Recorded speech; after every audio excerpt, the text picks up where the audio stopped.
Environmental Science, Chapter 8, Video 1. Alternative energy sources are usually renewable, sustainable, or potentially sustainable, and environmentally benign. The alternative energy sources include things like hydroelectric power, biomass fuels, solar power, geothermal power, and wind power. These energy sources are often viewed as alternatives to the big five sources such as coal, oil, natural gas, nuclear power, and hydropower discussed in Chapter 7, or existing hydropower. Energy conservation and efficiency improvement is also an effective path to meet future needs. Hydroelectricity is the fourth largest global source of commercial energy production and consumption. After dam construction is complete, it is a relatively cheap and very clean method of generating electricity.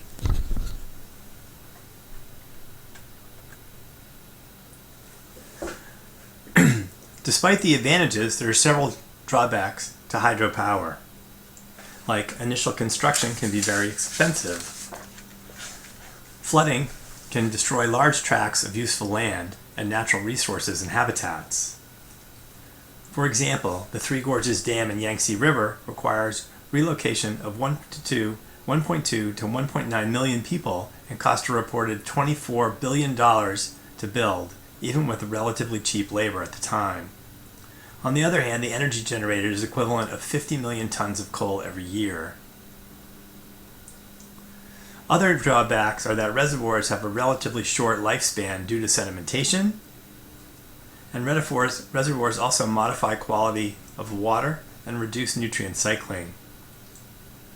Most of them, especially the older ones, don't generate large amounts of electricity required for modern society.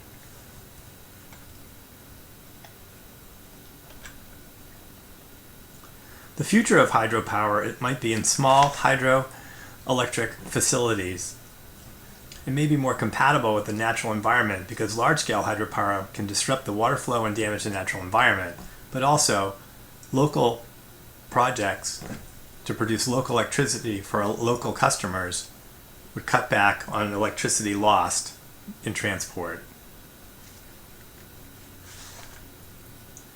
Future development options include damless facilities like turbines in channels or tidal generation.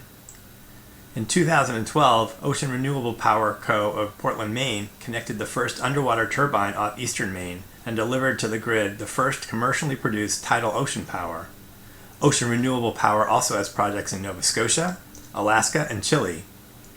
Recently, ORP has obtained a contract with the Alaska Energy Authority and the Denali Commission to install their turbine design in July on the bottom of the Kvichak River to generate power for the Igaguk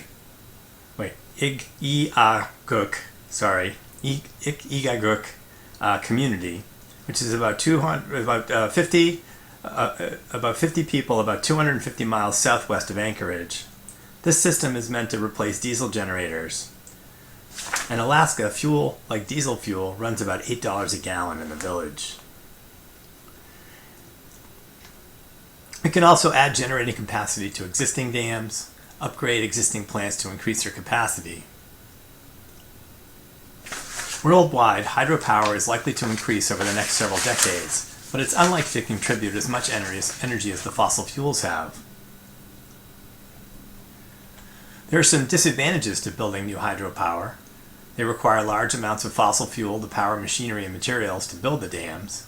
Maintenance and setup costs can be very high. Many ecosystems are disturbed or destroyed by the setting up of these dams, as well as human habitat. They can also affect scenic areas, and there are only so many places you can actually build one with any effective output.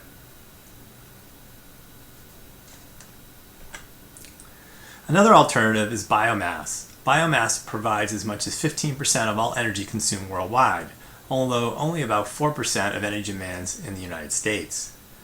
In some developing countries, biomass provides about 90% of the energy consumed.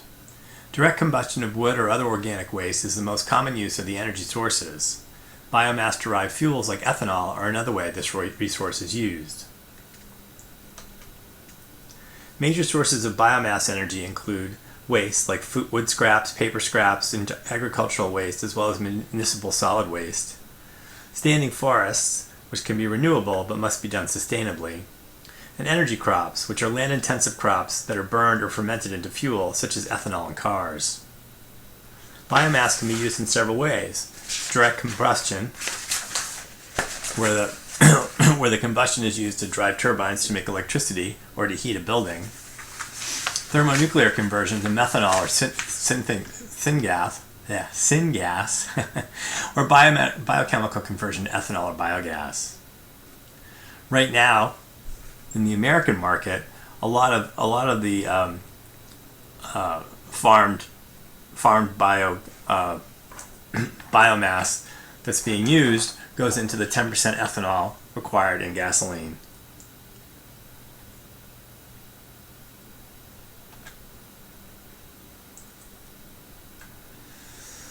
Concerns about biomass include that it's not renewable if it's harvested faster than it grows.